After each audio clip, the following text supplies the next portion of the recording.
Welcome back to Podcast Recovery, everyone. We're your hosts, David O. And Carly R.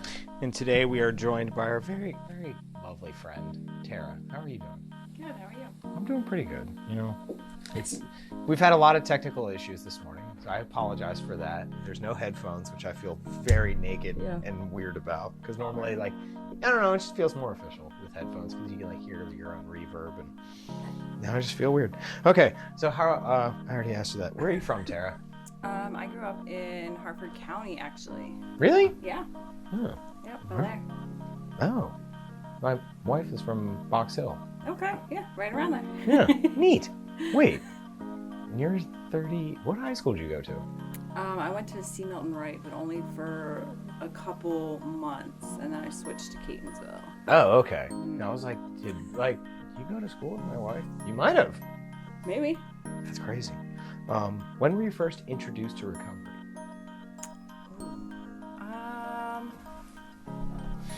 Long before you got clean. Yes. I want to say I was 21, because I remember, maybe close to 21, because I remember being really upset that they were telling me that I couldn't drink, and I'm like, yeah, but now I legally can. Yeah. know? So I want to say it was sometime around there, maybe a little bit earlier, maybe 20. Okay. Yeah. And how long have you been clean? 11 years. Congratulations. All right. Well, we're going to turn it over to you to share your story with us. So take it away. Okay. Do I say I'm Tara, I'm an addict? You can. You can. I'm Tara and I'm an addict. Hi, Tara. Hey. So this is really awkward. So I'll just start from the beginning, I guess. It's a weirdly smaller audience. Yeah, it's very personal. odd. Yeah. I don't think I've ever shared my full story, to be honest with you, because I feel like it's always kind of crunched down. You have to. So I grew up, like I said, I grew up in Harford County. I went back and forth between my parents' houses pretty much my entire life. My parents divorced before I was even 1 year old. Mm-hmm. So always that kind of back and forth, right? Between two extremely, extremely different households. One was very, very strict. That always seems to be the case. Yeah. One was very strict. You were punished for 2 weeks for lying. You know what I mean? Mm-hmm. Stuff like that. Yeah. Home before the lights came on. Very, very strict. These are the rules. Don't break them. And then there was my other house, which was make sure you check in at some point. Yeah. Whatever. Let me know you're not dead. Yeah. Yeah. Come home when you're hungry, And at that house, one of my parents is the one that I was the first time I ever smoked weed was with one of those parents, right? So nice. Polar opposites. Yeah. And I always grew up with my parents doing that back and forth negative talking about each other. Yep. From my dad's side, my mom was the bad guy and vice versa. And to this day, I still don't even know. Yeah. Really what happened, right? Because there's always two sides to every story. But I remember always kind of wanting to be more with my mom. Growing up, I had two stepsisters. They were twins. They were a couple years older than me, and I always kind of felt like my stepmom treated them like they were her daughters, but then I was kind of this outsider, right? And from that very young age, it instilled that less than. Yep. That I'm not equal. There's something wrong with me. And when I would be with my mom, my real mom, I never felt that way. Yep. With her. But my mom, it wasn't always great with my mom. She's an alcoholic. She's still a using alcoholic. Some PTSD from waking up in the middle of the night with her and my stepfather screaming and throwing stuff. You can hear mirrors breaking and you know what I mean? Just crazy, waking up literally terrified, as a young child. And at my dad's house wasn't like that at all, right? I don't even think they drank, to be honest with you. But each side has its You kind of wonder how, like, opposites attract. Like, how did that work in the first place to make you? Yeah, no, I agree, because they're so different, and still to this day, like, they're so different. And not to mention, my mom was very young when she had me, and my dad is quite a few, like, back then it was a little bit different. Like, yes. He was a lot older than her. So just that back and forth, and then my mom ended up having my little brother, and like I really felt some kind of way. Like, I'm like, what do you mean? Like, I only get to see you on the week. Like, you only want me on the weekends. Like, but you're having this baby that's going to be with you 24/7. And I told my dad that I wanted to move to my mom's, and they let me at the age of 14, and that's when I switched, like we were talking about. Okay. To Catonsville, and it's all coming together. Yeah, full circle. And at that point, I was like a freshman thrown in this very different high school than where I had came from, right? Like, it was a little bit of like a culture shock. Yeah. But the quickest way to like fit in was to use. Yeah. And like, I don't even want to say that I really wanted to, or that I even really liked it, right? We were kind of talking about, like, did I even really like it in the beginning? Not really, but it helped me fit in to a group of kids quicker. And I started dating, of course, like I started dating this guy. Drugs and boys. Right. Tale as old as time. I started dating this guy who I ended up dating all through high school. Was he a drug dealer? No. Okay. No. All right, there you go. He was not, actually. Interestingly enough, we had the same birthdays, like same exact birthdays. Our little brothers were both at the time you were like, this is meant to be. Our parents had the same name, right? Our little brothers had the same name. It was the crazy. Stars aligned. Yeah, it was crazy, but super unhealthy relationship. I'm sure. Like, it was a high school relationship. Yeah, 3 days we're together, and then for 3 days we're apart, but we're still doing everything we did when we were, you know what I mean? Just that, like, back and forth and back and forth and back and forth. Carly, will you pass this note to Tara? Just let her know. It's a high school shit. It was a joke. Terrible. Okay. Yes, I didn't get it. Did you get it? No. Okay, God damn it. Okay. Total whiff. Okay. Anyway, toxic relationship. High school. Okay. Yes, toxic relationship. And throughout high school, my using progressed. It was a lot more experimenting, I want to say, in high school. Yeah. I also went through like this 6-month period where I like took ecstasy like every weekend and went to raves. Oh God. Yeah, like every weekend. Yeah. At that point, yes, I did have so this was, I guess, before the long-term relationship, right? That I had the drug dealing boyfriend, right? Yeah. So yes, you're right. You're correct. Right on. But it was fun. Like, I'm not gonna lie. Like, that part of my using, like those like raves and like that was actually fun.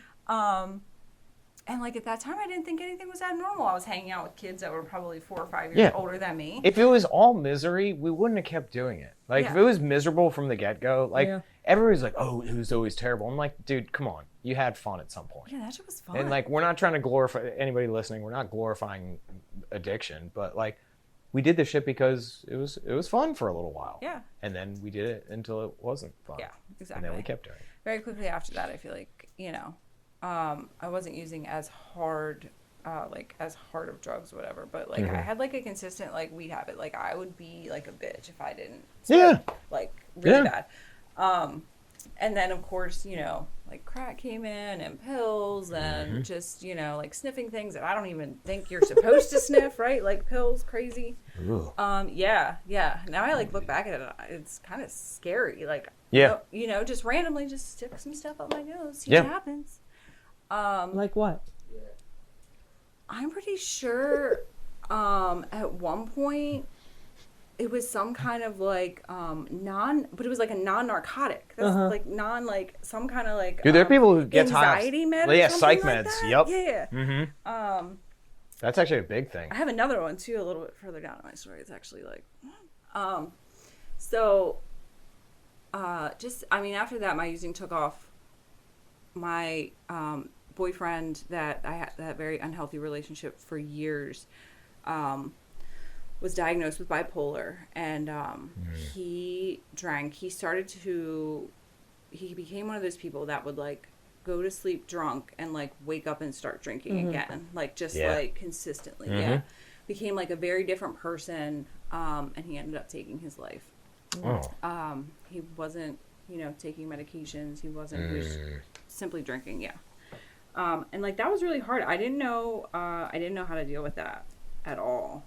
I just didn't know how to even like process that, right? Like, I guess in my mind, I kind of figured that like even if we weren't together, we would still kind of grow up and like, I don't know, like see each other grow up or something. You know what I mean? Like I didn't understand like the finality of it. And it was really hard. And after that, man, my using like took off. I didn't know what to do with the feelings. I didn't know how to feel. I had already been like experimenting with other stuff up until that point. And that was like my first major loss.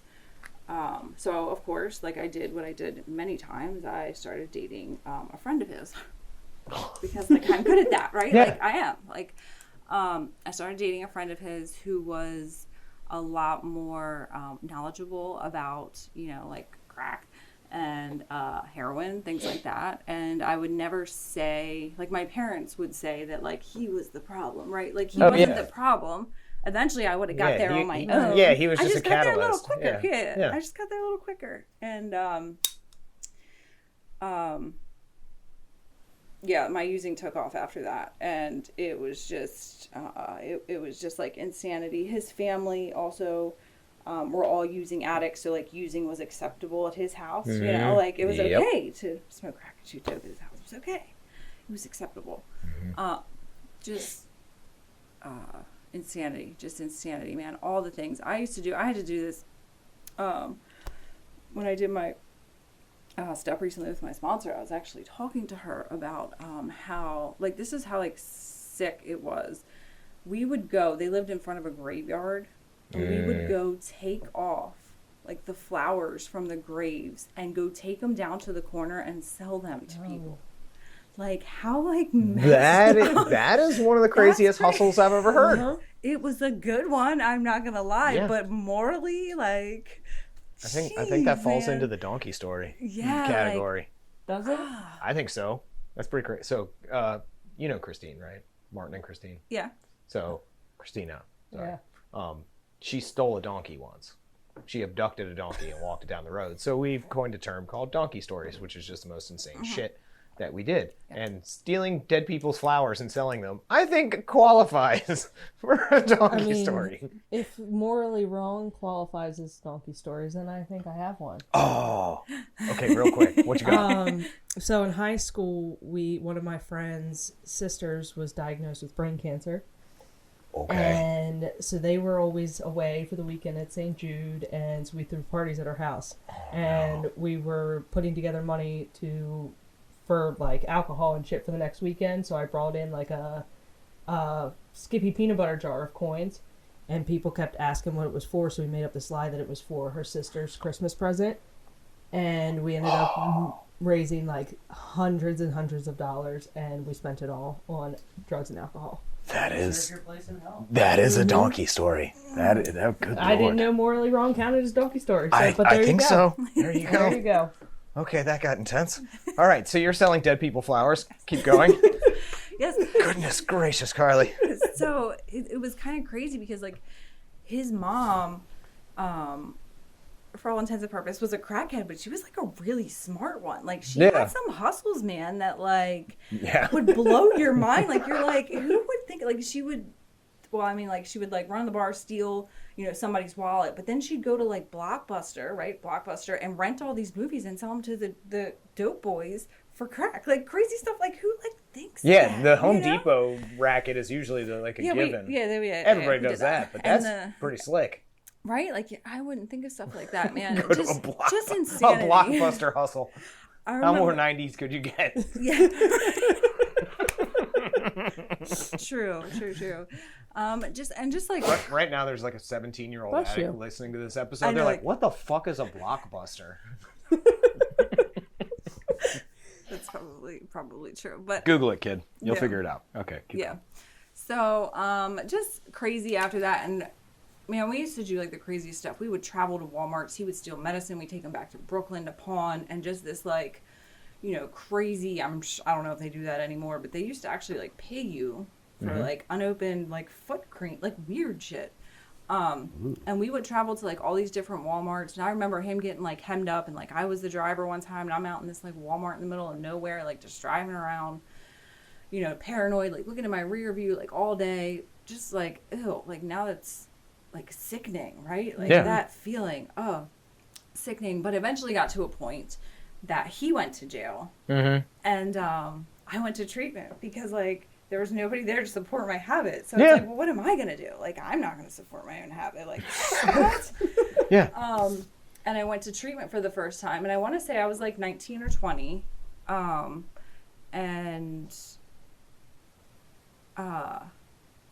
it was a little bit eye-opening, but I was like worried about the guys and who was doing you weren't what, ready yet. and like passing notes, and did not take advantage of it all. So I assumed at that point that like Baltimore was my problem. Like, of course, like Baltimore is an easy scapegoat. Yeah, right. Justifiably so. It's not like it's an unwarranted thing. So of course, I was like, I need to go back to my dad's. Like when I was at my dad's out in Harford County, like everything was fine. Like it's that, you know, and so I did, and I went out there and I like got a job right up the street from his house, because like at that point I had nothing. I don't even know if I had a cell phone, right? Because we had lost the car, we sold it for crack, we lost the house, you know, the landlord told us to get out and we'd be all right, like he wouldn't come after us for the money, so we're like, psh, gone. So I moved to my dad's house, and I started actually, I did go to some meetings. I remember going to some meetings, right? I remember that was like something you were supposed to do. But it was like very far and few in between. Like I didn't talk to anybody at all. And I met a guy, of course, again. Who was not in recovery. But he was also like kind of like a normal person. Like he could like drink a couple of beers and be done. So like, of course, I eventually drank a couple of beers. And, you know, we were dating, I want to say it was like 6 or 7 months, and he got in an accident on his bike and was killed. Oh my God. Geez. What is with you? Good Lord. You're cursed. I thought that for a long time. Oh my God. I'm kidding. You're not cursed. But again, like I wasn't doing anything that I was supposed to be doing to help me. And were you actively dating when this guy? Yeah. Oh God. He was supposed to be coming to my house. Actually, he was supposed to be coming to my house, and so like that for me played a role of like, well, if he wasn't coming to my house, like would he still be alive? Oh, survivor's guilt. Yeah. Oh God. Yeah. And so, like I used, right? Like immediately after that, because like the one before that had happened, that's what I did, and I kind of felt better. Yeah. Quote unquote better. So like I used right back to Baltimore, and you know, my using took off. This time I was a little more brave. I knew that there was no longer like, you know, at that point there was no man to depend on. So at that point, you know, and at this point I can't even remember every like treatment center, to be honest with you, detox, psych ward. So eventually I got in trouble a little bit further on, but in this kind of time frame, this is where I met my oldest daughter's father. Very sick relationship. I don't want to say too much because he's also in recovery. But there was like enabling going on. For sure. Which was like, why, if I have a car and like I have money, like why would I ever stop using? Oh yeah. Oh yeah, that's another thing. Like if we didn't have consequences, like would we have stopped? Yeah. I don't know. I don't think I would have. If I didn't get taken to jail, like why the fuck would I stop? Yeah. So and that was actually where I did my first. At some point, I ended up like getting caught by the police. I went to jail, got out of jail. I remember it was like Thanksgiving was the next day, and he picked me up and we like drove out. Like I just got out of jail. When's your clean date? 6/9/11. Okay. Why? Just because you said near Thanksgiving, so because mine is November 26th. There's way more. Yeah. You're like, I mean, I'm sure I was clean at that time for like a day. Yeah, right. I was ill. Like I can see it in the pictures that my family took. Like I can see it, they can't see it, but I'm like, oh god, yeah. Do you want some more turkey? No. All right. You want anything? I fucking hate turkey. Yeah. So shortly after that, you know, I wasn't doing anything to take care of myself. I ended up, I like realized like, oh, I haven't like had my period in like 3 months. And I was like, what's up with that? Like, come on. And like took a pregnancy test and I found out I was pregnant and I was not really happy. Like, no, I mean, you're like, probably scared. Curveball, right? Yeah, because I'm like still using. I was actively using. Here's a quick question. Okay. Were you more concerned for yourself or the tiny human inside you? Probably both. Okay. Probably both. It's an interesting question. So I tried, So once I found out I was pregnant, I did like the whole methadone thing. Because honestly, so this is what's kind of messed up. So they sent me to, I want to say like Bayview, I think it is, has like a program for women who are pregnant to get on methadone. And they were detoxing me with Suboxone because I was like under surveillance or whatever, you know, like in a facility. And all the other women there were on methadone, man, and they like talked me into like getting on methadone. They were like, get on methadone. You know, if you're scared you're going to use, like, get on methadone. I'm like, of course I was scared I was going to use, right? Like, and so I got on methadone, and I was on it for my entire pregnancy, and shortly after, and eventually I had my daughter, and I was like probably in labor for about 3 days before I actually went to the hospital. Oh God.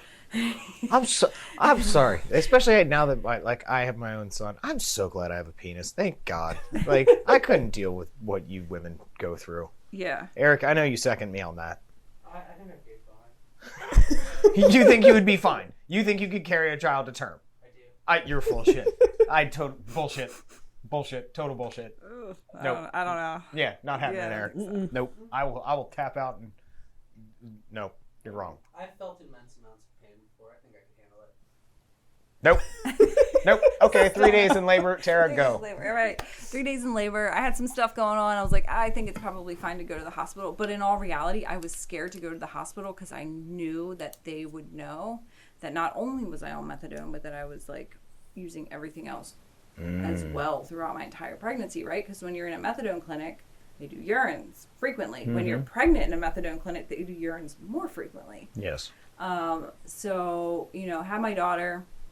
They're like, pee in this cup, you know, you have to pee. And I'm like, is this like the drug test pee or is this like, you know, what pee is this? And I like remember walking out of the room and just like looking at the cup and being like, it's over. Like, they're going to know. Had the baby. They had her for, I want to say it was like 12 hours or something, just like monitoring because they knew. Yeah. And I don't know how, but like by the grace of God, like she did not, she was kind of a whiny baby, but she did not detox. She did not have to be like weaned off. She did not have a lot of the symptoms that babies typically have when a mother is using. And like there is no one, like that has to be God, right? Yeah. Because by all means, like she should have been like, you know, and that's not something I'm proud of. And that's probably one of the hardest things that I've had to work through, like with my sponsor, is that guilt.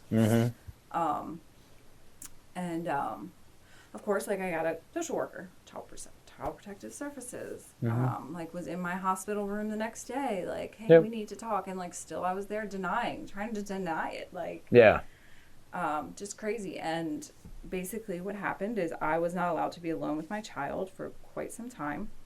I couldn't pick her up from daycare. She couldn't be home alone with me during the day.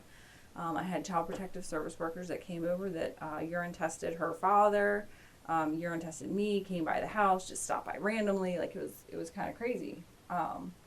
Were you staying clean at that point? I was only on methadone. Okay. So I was literally only on methadone. Yeah. But then even that, I was going to meetings. I didn't have a sponsor. I was going to meetings, but I remember there was this lady in the meeting that I was trying to join. It was like a 12 o'clock noon meeting, right? Because I didn't have a job or any, you know, a child during the day, any responsibility. And I tried to join it, and she told me that I couldn't until I was off of methadone. And that really like turned me away at that point. Like it was like, okay, that's wrong. well, Wrong. It is. But that was probably, 12, 13 years ago. So I think the view on that now is... Oh, it's very much different Yeah. now. Yeah. It's very much different now, But yeah, like that, like, it's like, well, what's the point? Like, if I can't, you know what I mean? What's the point? So... Yep. I wanted to get off of methadone. That kind of pushed me to, like, get off of methadone. Yeah. And me, being hard-headed and stubborn, I let my insurance cancel. So they literally just dropped me off of methadone. And that's not a good idea. You just cold turkey it? That was, for a little bit. But then I used, right? Because I was so sick, and I really didn't know that I was going to be that sick. But methadone sick is, like, unbearable, and I would say. Real quick, totally aside. Yeah. You know Jack. You've heard his story. Yeah. How did he detox off that much methadone? I don't know. He was on, like, an insane amount of methadone. He went cold turkey. Yeah, I remember being in jail one time, and the girl in the lower bunk was detoxing cold off of methadone, and it was like scary, like she was hallucinating and like screamed, like it was crazy. It's fucking nuts. Yeah. But I used, and I continued my run for a couple more months after that. Somehow, CPS had kind of loosened their grip a little bit at that point. I was seeing them less frequently, and then my daughter's father snitched on me, essentially. And at the time, I was angry. Yeah. But that was the start of my 11 years, right? Like, I needed that. Yep. And despite how angry I was at him at that time, essentially they told me either you go get help or you get out of this house and you're not allowed to, like, see your child ever alone, whatever. And I did. Not, like, super willingly, right? I was still trying to, get out of the tree. Like, I went to, like, a detox, and they were like, oh, well, we're just going to detox you for one day, or something like that. And, of course, I'm calling my social worker, like, this isn't going to work. Like, I need to go. I need to leave. Right? Like, still trying to, like, manipulate and, like... Get someone to take care of you a little bit. Yeah, and she was like, okay, well, then we're going to put you in a 28-day center. And I was like, what? Yeah. Well, that's too much time. Right. But I made my own bed at that point, right? And, like, clearly... somebody knew I needed something more than, like, what I was trying to let on. And I went to treatment for 28 days. And in that treatment center, like, I could feel that something was different. At my end, like, I remember driving to the methadone clinic pregnant, like, just crying. Because, like, I really didn't want to do it. But, like, I had no idea how to stop. And I was so, like... warped, I guess, my mind, like, so warped at that time, and I dug a hole. Yeah, you got methadone, you got pregnancy hormones, you're out of your fucking mind. Right. I dealt with a clean pregnant woman. I'm like, you're out of your mind, woman. I love you. That's it. All right, keep going. Right. But, they sent me off to that treatment center, and something was different. I had a counselor. And man, I just went in there and, like, I didn't care who else was in there. I wasn't there to make friends. I was offered drugs and treatment, and I said no before I even, like, knew what I was doing, right? Yeah. Because, like, me saying no to free drugs, what? Yeah. But I just, like, unloaded on her, and I, like, still talk to her. She's awesome. I won't say who it is, but nice. She's in recovery too, right? Like, she was a mother, so, like, I told her all this stuff and nothing, like, fazed her. And I was like, what? Like, you don't think I'm a monster? Like, how I feel like I'm a monster? But that was, like, my first time of, like, getting honest. I sat there through the 28 days. My daughter was about to be 1 shortly after I got out. And it was so weird. I felt like I had missed her so much in recovery, but when I was in that treatment center, but when I got out, I, like, saw her for the first time, if that makes sense, because I was clean, and I felt like I didn't know her. That's sick. At all. Yeah. And that was really No, tough. I'm not crying. I'm thinking about it. That was Shut really... up, Eric. That was really hard, right? Like, she didn't know me, and I didn't know her. And I had been with her. My... I said that they had, like, lessened it. Like, I had a couple months where I couldn't be alone with her, and then they did, like, remove that, and I had her with me. But I had her with me through active addiction at the end, right? Like, she was in the back seat while I was doing all this crazy, like, crummy shit.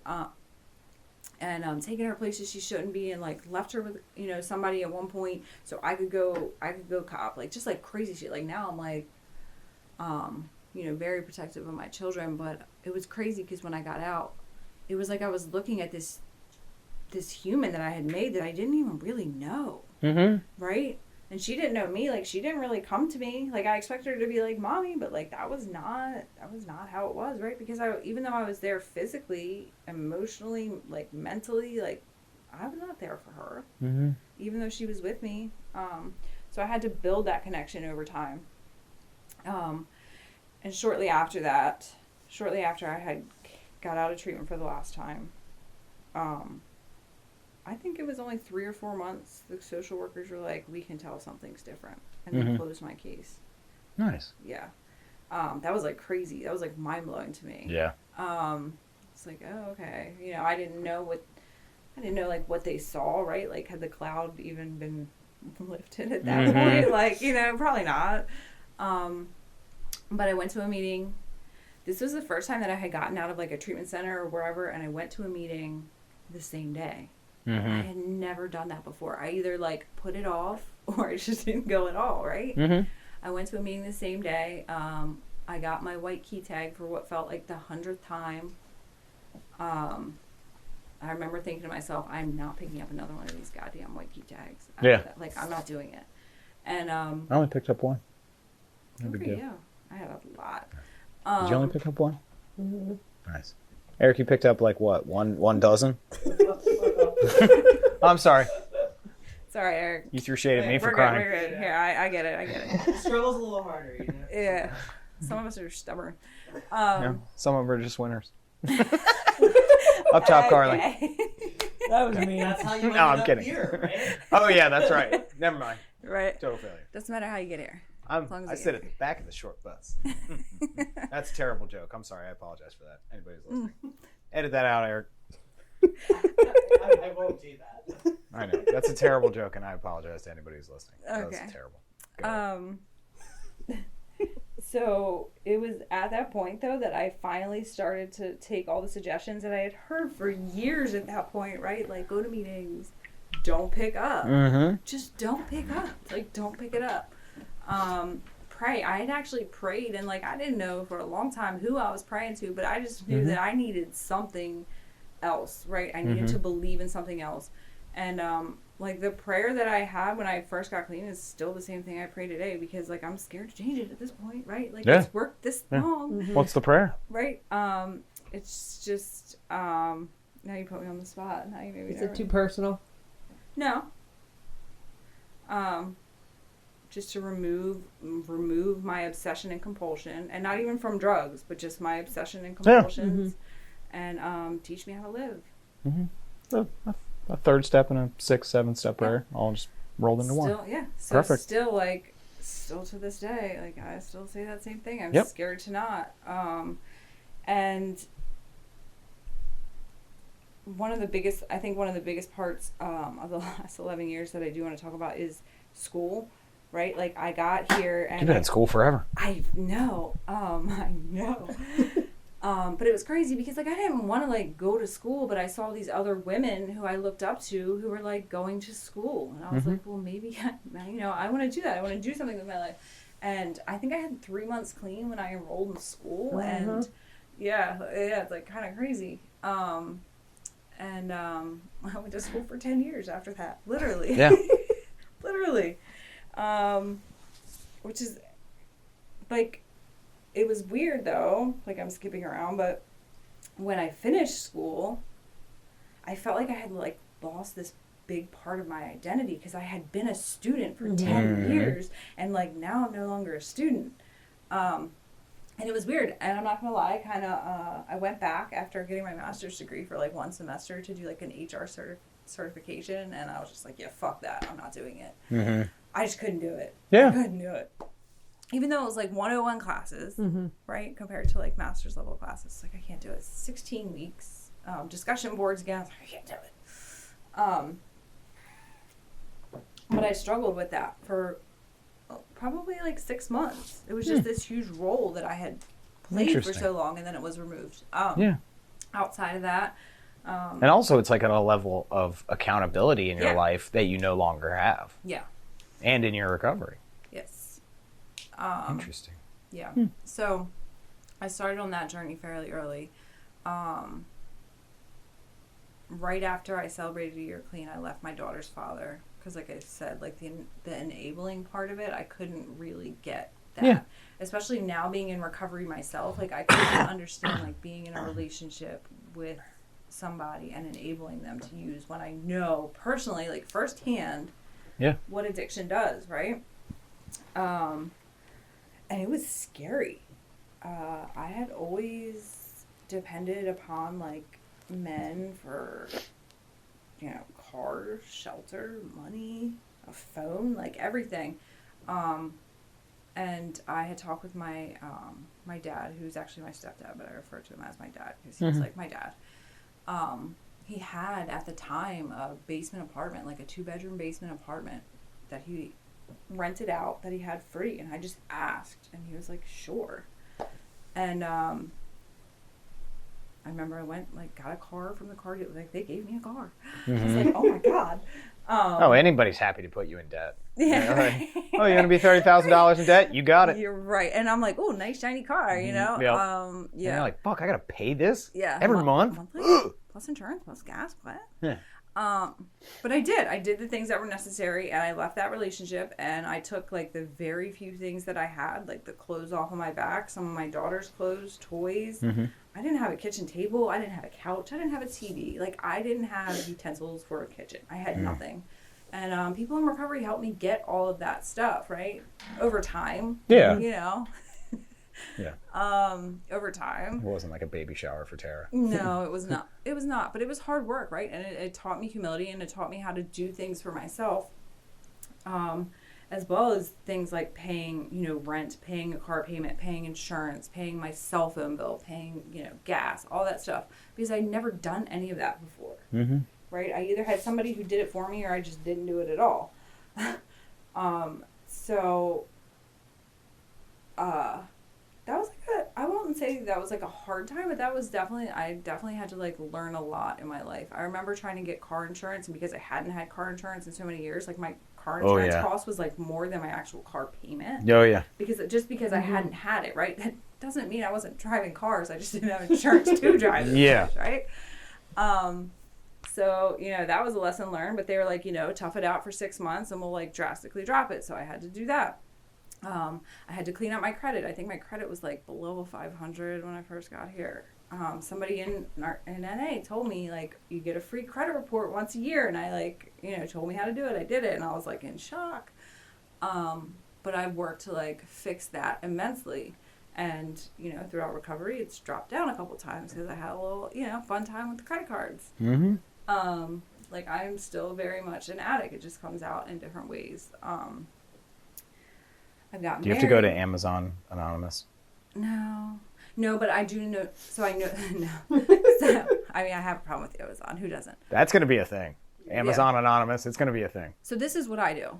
I put a bunch of shit in my cart, and then I exit out of the app. And then when I get pissed off or I feel something I don't want to feel, check out. No, that's not. That's not. Those are really nice shoes you got there, Carly. How long do those sit in your cart? I told you, but these shoes sat in my cart for 3 weeks, and then I bought them 4 days ago. It's like a reservation list. Like, I'm just gonna save this for a bad day. You're triggering like yourself response in your brain when you're like, I'm just gonna hold these until I need it. I don't need it though. I don't need it either. Yeah, it's the pill wedged in between your back seat, just sitting there. You're like, I know it's there. If like I'm not gonna do it now. The worst is when the app emails you and said, "Hey, it looks like you forgot something." Yeah. Oh, like, no, I didn't forget Amazon's it. It's there on purpose. It's just employing addicts. Like, okay, how can we rope these fuckers in? Like, yeah, and if it's like get it today, it's like, fuck yes. Yeah. It's probably like ex-executives from the tobacco the industry. Just, how do we rope these kids? Yeah, well, it works. But I know that for me. In recovery, let's see. So of course, like at some point, I got into another relationship. That relationship did not end well. It was a long relationship. the other person chose to use. And I think that like the PTSD that I had from the previous deaths in relationships, right? Like I found him in my bathroom, like something told me something was wrong. I went home, found him in my bathroom, like overdosed and blue and like fluids coming out and what I thought was dead. And I tried to call, well, I didn't try. I called 911 from like my basement that has horrible service as it is. And the only thing I heard them say was pick him up and put him on the ground so he couldn't breathe if he's possible. And I did, and he did. And like that didn't help, right? Like with my past, like that did not help. But he lived, right? But yeah, he like he'd be dead without you. Yeah. So yeah, well, I don't even like I can't even like explain, right? That's God, you know. Because I still to this day can't explain.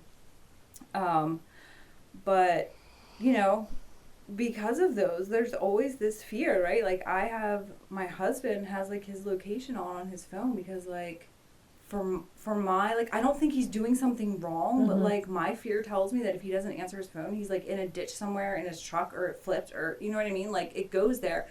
And my sponsors recommended I probably go to therapy for this, and I probably should, right? Like I probably should. I have the same thing with MC. Yeah. Because of like, you know, the finding overdoses and stuff. Yeah. It just feels safe. Yeah. You know? They're not responding. I get it. I'm processing what you're saying. That's all. Dude, intrusive, terrifying thoughts are the worst. Yeah, and I have them often. Right? All the time. Yeah. Dude, about my son, like, oh my God. Oh yeah. It's horrible. Kids, it's so terrifying. It is. Yeah, with kids, it's like even worse. You're like, yeah. Like I'll just be laying there and I'll think of him falling off a bridge, and it's like, what the fuck? And for the whole like the 9-10 month pregnancy process, everybody's like, oh, poopy diapers, you're gonna lose sleep. Nobody tells you about the existential dread of having to worry about a human 24/7. The poopy diapers don't matter. No. They matter. No. Like, as soon as you see the child, you're like, I'm good with this. Okay, what do I need to do? Yes, exactly. But then like I go to work and I'm like, oh my God, I don't know where my child is or what is happening to him right now, and it's horrifying. And nobody explains that shit to you. Yeah. Ever. Anyway, sorry. I think too because we've been in such dark places that we know it's like so capable. You know, versus and just like things are actually good in my life, so like just that looming cloud of like waiting for the other shoe to drop is always there, and it's just like, is it going to be him? Yeah. Ooh. Okay. Yeah. I don't do that anymore. David over there with his notes. I'm fine.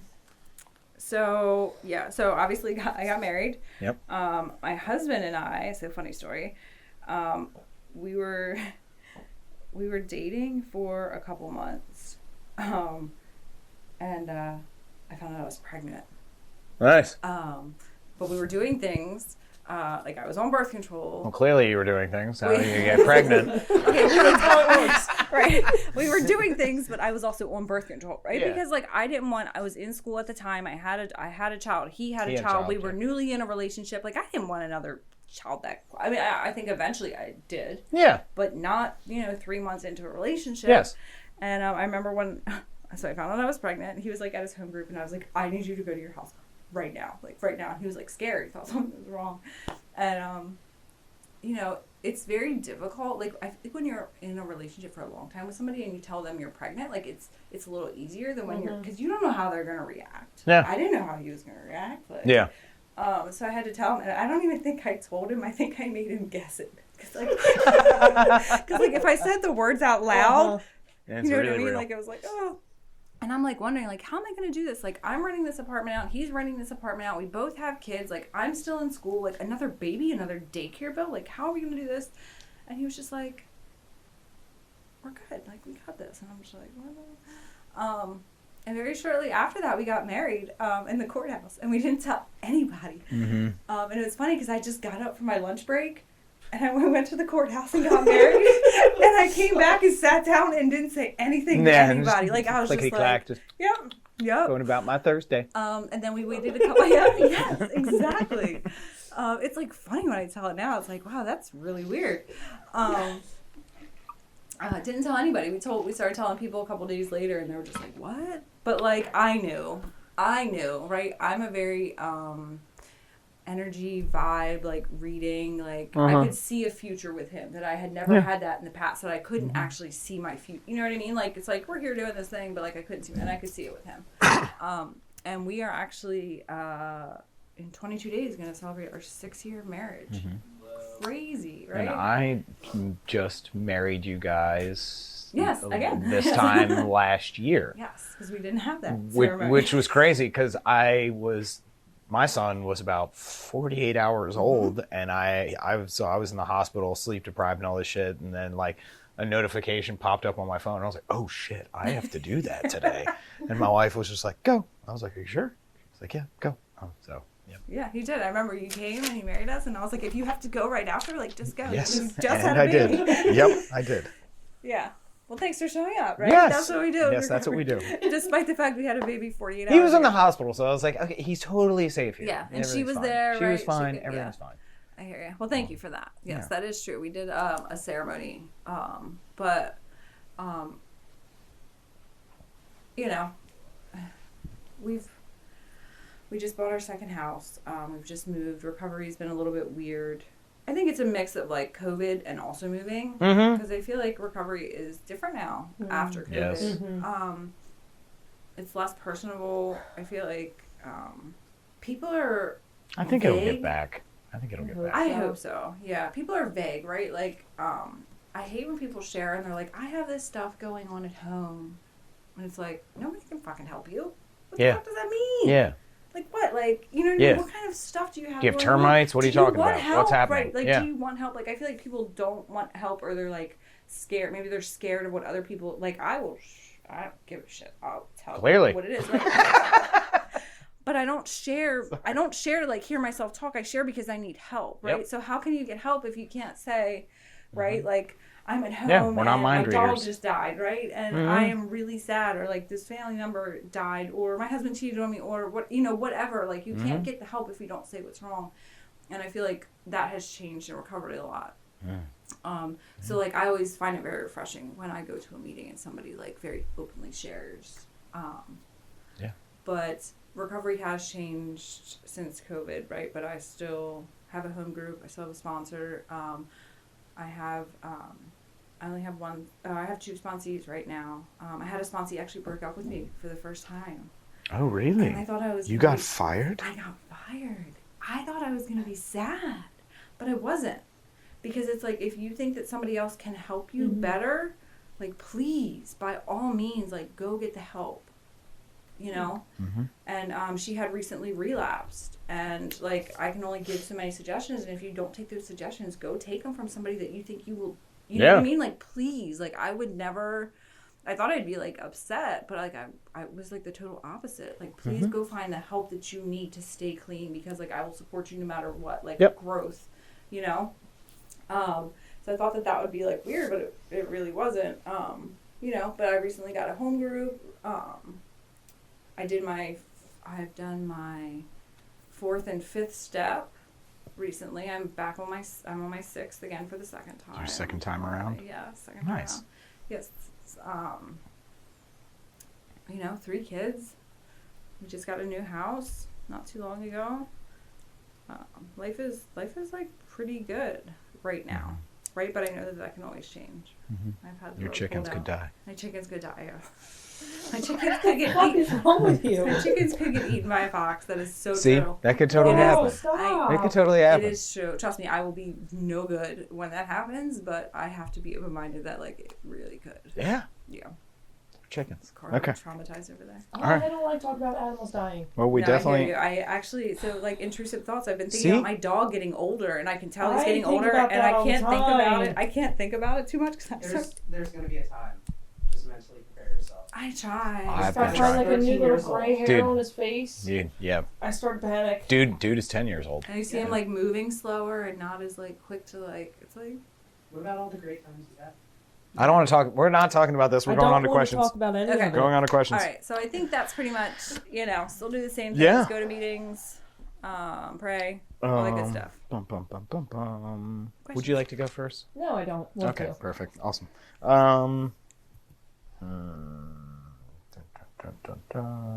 Okay, this is a good question. All right, so you talked about how you had sort of like issues with your stepmom growing up and how you didn't exactly feel a part of on the same level, and now you are a stepmom. And so how did your own experience as a child really affect how you go about that now? So I am very, because of that specifically, I am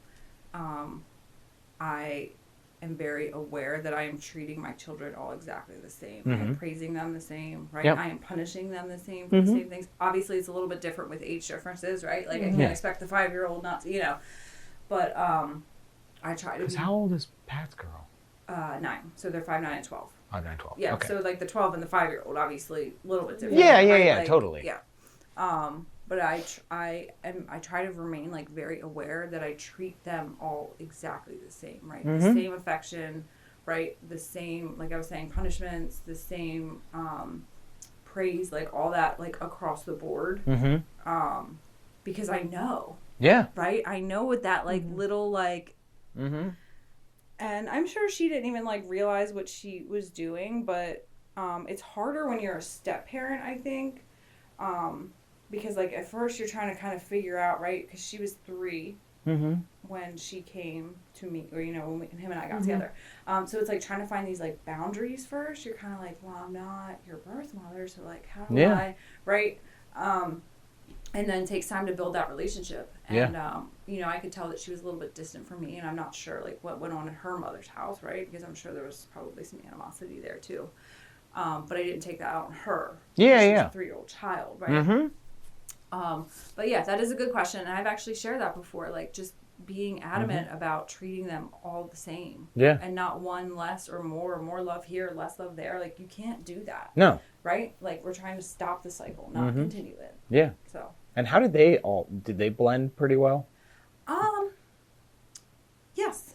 Yeah, actually, I think it was a little bit harder for my oldest because it was her and I for 5 years. And even though I had been in relationships along the way, I was very like, kind of kept that apart, right? From the guys?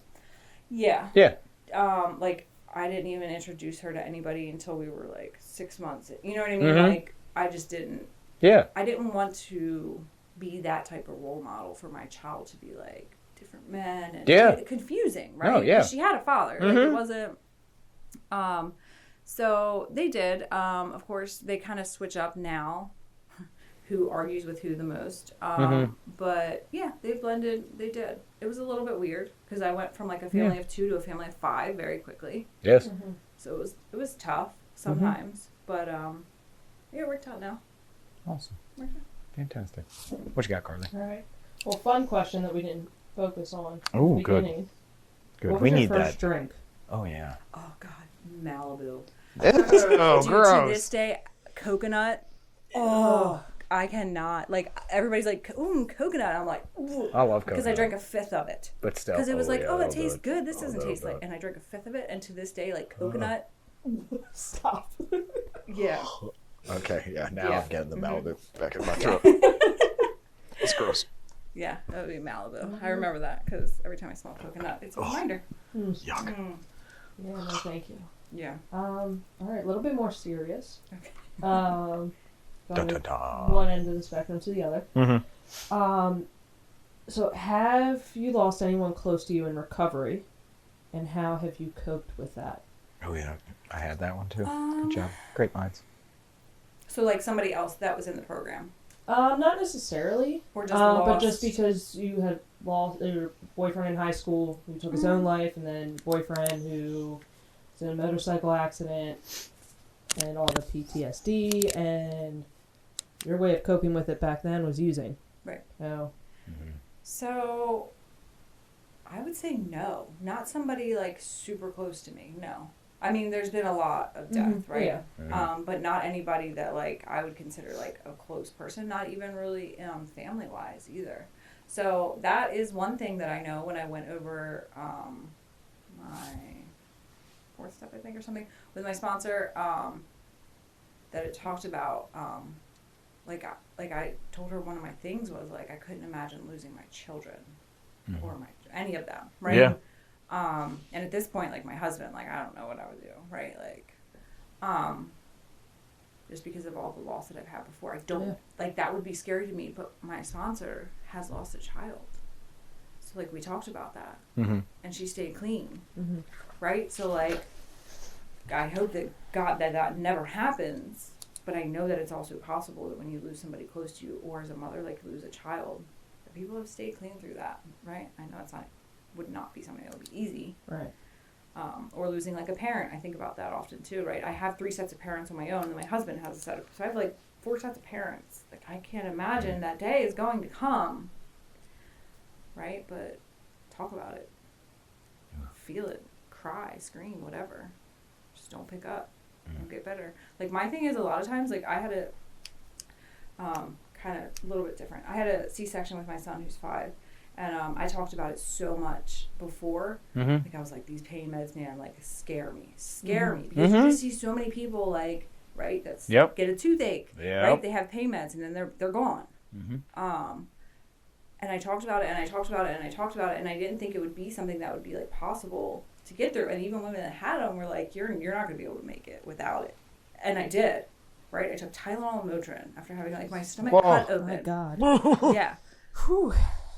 But that's the thing. I talked about it, right? So I know, like, the benefit of talking through things when you feel them, especially when they're extreme.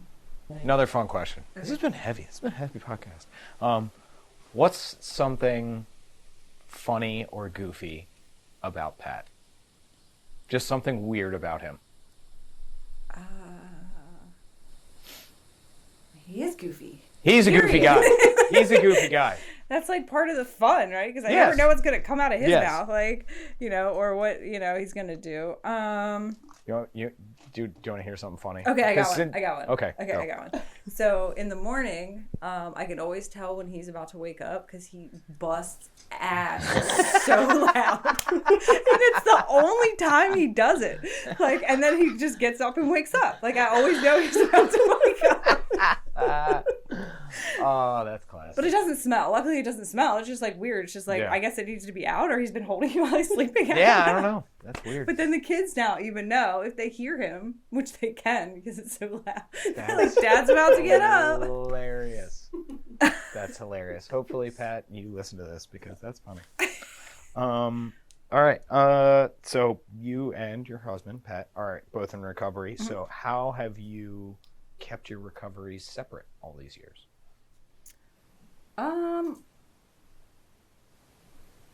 I mean, typically most of the time we don't even, like, at the bare, like, go to meetings together. You know? Yeah. I mean, part of that is the kids. Like, for the most part, like, I don't want, especially my older two who are kind of starting to figure stuff out. They're getting into the mischievous years.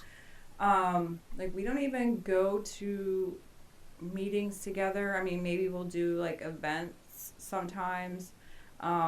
Yeah, I think at a couple anniversaries I've seen you guys. But I don't same base, place, same time. Yeah, like, I don't base, like, he's moved a little bit quicker with his step work than I have. But I don't, like, feel less than or you know what I mean? We can both agree he needed it. I love Pat. I mean, there are times, though, recently, where I could tell he was a little bit off and suggested, like, hey, maybe you should go to meetings more or make this change or make that change, right? But, like, am I gonna, like, push him to do it? Absolutely not. No. Right? It's an observation, like, what you choose to do. I'm not gonna fight with you over it. But I can tell something's off. Yeah. You know, same with me. And there's been times when he said that to me. Like, my meeting attendance during COVID, like, sucked. Yeah.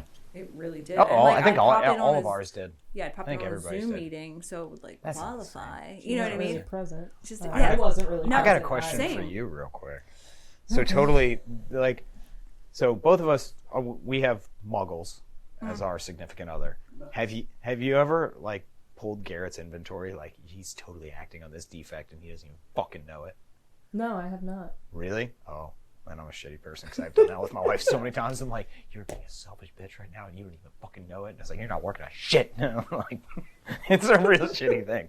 Then I'm like, wait a minute. No, I'm an asshole. That's right. I tried to No, date. it's me. Like I try to project it onto her. Yeah. But I've tried to date outside of like recovery, and I couldn't do it because I noticed that the level that I held myself accountable is not the same that they would hold. And like for me, I couldn't do that because it was like, well, if I gotta hold myself, so do you. Like, yeah. Well, I tried in the rooms, and that didn't end too well for me. So I was like, maybe I should try somewhere else. Yeah, and to each their own, right? Like she's cool, but She's fantastic. yeah, I mean, they were also like the other person was also like drinking sometimes, and I was like, I can't do this. Yeah, like, my wife is like, I smoke pot twice, and it's like, like in an hour, and it's like, no, in my life, I got sleepy once and hungry the other time, and I never did it again. And I was like, who did I marry? But yeah, it's just interesting dynamic. What else you got? Well, other than Amazon, how else has your addiction manifested itself in your recovery? Ooh. all of them. Our listeners can't see it, but Tara's eyes got huge. Sugar. Oh, yeah. Like, it's the same with drugs. Like, no drugs or all the drugs. It's like, I have to do no sugar because then I do all the sugar, right? And then I remove it from my diet for a little bit. And then I eat, like, one Reese's whatever, pumpkin. And then I eat every sugar-filled thing in my entire house. So it's like, good. I can't, I'm like, well, maybe I should meet in the middle and just, like, I can't. No. Okay, question. Have you tried to cut out certain types of sugar? Because I cut out high fructose corn syrup. Yeah. And then So have I. that eliminates like a huge swath of pool. sugar. Really? Oh, yeah. And then like Yeah. you can have like. Does that mean I have to cut out Reese's stuff? Yes. No. No, See? no. So what kind of things No. can we have if Nope. we do that?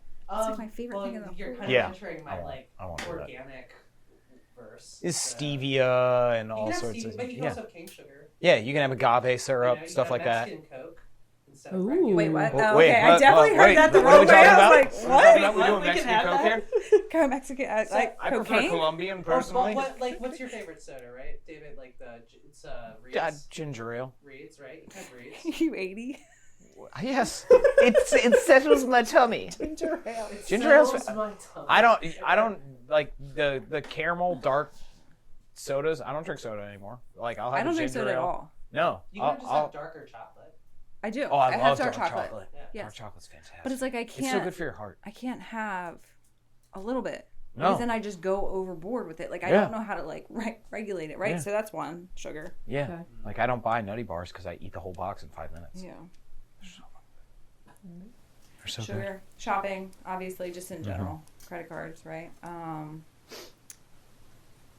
I do this thing where, like, I got like a Cricut, and then I obsessively do like nothing but that outside of like everything else I have to do, and then I get like bored of it. So I've noticed that I've started being like that way. One of those. Craft things. Yeah. Oh, Not like a so cricket, I like went a bug. regular cricket, and then I went like. Is it the sport? Is she playing cricket? Yes. Oh wait, no. Okay, it's I don't like know how to do I that. did the same thing. I know what a cricket is. Yeah. So it's like the craft making, right? My obsession also comes out in things being neat and organized. Ooh, yeah. And living with 4 other people who are not that way is very frustrating. Very, very frustrating. Like I am like, I don't know. I'm thinking I might have like ADHD at this point. What else? There's definitely more. I'm not really like a shoes, like my husband's a shoe person. Like shoes, Yes. clothes, purses. Like no, I could care less to be honest with you about any of that stuff. Obsession though. Wait, is that a sneaker? To a degree, I'll yes. show you a picture Yeah. of what was the master bedroom. Was he have like 40, 50 pairs of shoes? That's like half a wall. There's a whole room, probably about this size, filled to the ceiling in shoe cases. Yeah. Yeah. So it's a Foot Locker. Yes. Does Pat have some OCD in him? Not like egregious, but like I mean, with the No, I shoes. just think his addiction just switched from drugs to shoes. Okay, that's fine. I'd say that. That's fine. Yeah. No, I mean that's pretty much the ones that have caused me pain, maybe. Yeah. But there are things, right? Like, yeah. Ooh, road rage is something for me. Really? Oh yeah, I like my road rages.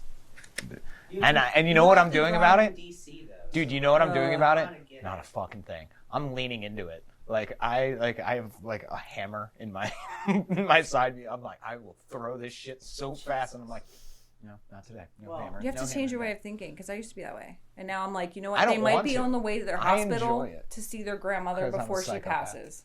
Oh God. You're taking road rage to like vehicular manslaughter. Yeah, you are. With I have the- not done camera. anything. Oh, no. I have But not you're done prepared. anything. You but know, I'm, carrying I am right, absolutely carrying that prepared. hammer Yeah. is like Fucking a 100%. is That's like a a- reservation. That's Yeah. true. That's That's not the a pillow in between the reservation. seats. that's like a different charge. That's like a Okay. felony charge right there. Yep. Move the hammer. Premeditated. Yeah. Premeditated. Yeah, that's what it is. Oh damn! Now there's a record of it too. Okay, I'm writing that down. Move the hammer. Got it. All right. Okay. I have one final question for you. Actually, I have two. I'm gonna do another. I'm gonna balance it. Fun question first, because I've had this conversation with you for years. Oh, here we go. How has resting bitch face helped or hurt your recovery? It sucked during COVID because nobody could see it and everybody would come talk to me. So I mean, I definitely had. I thought you hated me for the longest Everybody- time just and- because of your face. Everybody always does that. I mean, I had a situation You're such a too sweetheart. in my home group recently where somebody had shared, and they were fairly new, and one of my home group members shared, right, and said I was like reading Tara's face and it looked like she was in shock, and I was like, mine? Yeah. I was like, you're reading my face? Like, that's your first mistake, Yeah. right? Because like, half the time I'm like zoned out. So, but there definitely have been quite a few situations where people were like, I thought you didn't like me, or I thought you were a total bitch. And Yeah. I'm like, dude, I'm probably thinking about what I'm making for dinner the next day. Like, let's Yeah. be honest. Like, I'm not, you know. You But need it's to- also kind of nice because I'm not really a people person. Yeah, and it keeps people So away it's from you. kind of yeah. So it's kind of like good and but also mean. But I know my sponsors told me like, well, people think you're unapproachable, and I'm like, well, that's kind of the idea. Isn't Yeah. it? Like, Mhm. Yep. But I'm not. Like I'm No, really you're not. not Like at I'm all. pretty laid back. Like I really don't care about a whole lot. Like No, and you're hilarious. Yeah. You're such a gem. And but real question. So MAT is part of your story, medical assisted treatment. Oh, okay. I was like, what? I was like, okay. Harm reduction. Yeah. That's what yes, we're going. it is multiple times. So what is your opinion on that, and how important is it in recovery that we don't shun those people? Because that's part of your story as well, to Dude, a like degree. so important. Like I needed it pretty much every time I got clean. Mhm. You know, to get clean because it was so unbearable. Like I felt like my skin was crawling. You know, there was no way that I could just come right off of it and be done. Yeah. Right. And if people need to use those things to get off of heroin or whatever the case may be, alcohol. I know that's another one. There's like something they use for alcohol too. And abuse. Yes. Like by all means, and I think that it's not fair for us to like judge someone for using that. Yeah. And 'Cause then it- why will we not kind of rally around them so when Yep. they come off of that, right, and they feel sick again, because you're going to some extent, to like be there for those people, right? Yeah. They're gonna need it. Yep. Somebody did that to me, where it was like, oh, you can't join until you're off of methadone. Yeah. And at that point, I was like, what's the point? Like, there's nothing, you know what I mean? Yeah. In the long run, in your instance, you said like it's what you needed, but Yeah. like in my mind when I hear that, I'm like, that's fucking wrong. Yeah. I'm like, you can't you because you're the exception. Honestly, like that same attitude or statement probably could kill numerous people. Yeah. We have Sure. friends who haven't made it back because of that. Yeah. Yeah. And I don't think they should celebrate clean time, but like, please come to the rooms and like get the support that you need. So when you do get off of it, you have support there. Because I never did that, and like, had I like, you know, I was shunned away. I still 100% say those people are in recovery. Yeah. Suboxone, methadone, Subutex, and abuse. It's better than the alternative every fucking time. And Without a doubt. yeah, and if you're on maintenance, please, by all means, you are a fucking member and you're welcome and you're loved. So just know that. You got anything else? Nope. All Good. right. Tara, we'd love to thank you for joining us today. I want to give you 1 quick minute talking to anybody out there who's struggling, needs to hear a message of hope. What do you have to say to them? Ask for help. As hard as it is, right? Recovery is really everywhere. And if you ask for help and if you want the help, you want to do something different, then it's available to you. You just got to do the work to get there. Fantastic. Well, thank you again. And here at Podcast Recovery, we are aiming to expand the scope of support for recovering addicts. Accessibility and convenience of helpful services is paramount to combating addiction. We work to bring the message of recovery to every addict wherever and whenever it is needed. We believe that a powerful voice of recovery should be obtainable, practical, and at the touch of a button. Every addict deserves to hear a message of hope, and Podcast Recovery is here to provide it. All right, everybody, thanks for joining us once again. Go to our Twitter, our Instagram, our Facebook, like, share, subscribe if you'd like to become part of the Podcast Recovery family. Join our Patreon, and because we are self-supporting and need help keeping the mics on. And a bunch of our shit's broken right now. And a bunch of our shit is broken right now. Eric needs a new computer. Please help us. We're drowning in technology. But most importantly, everybody out there, stay safe and stay clean.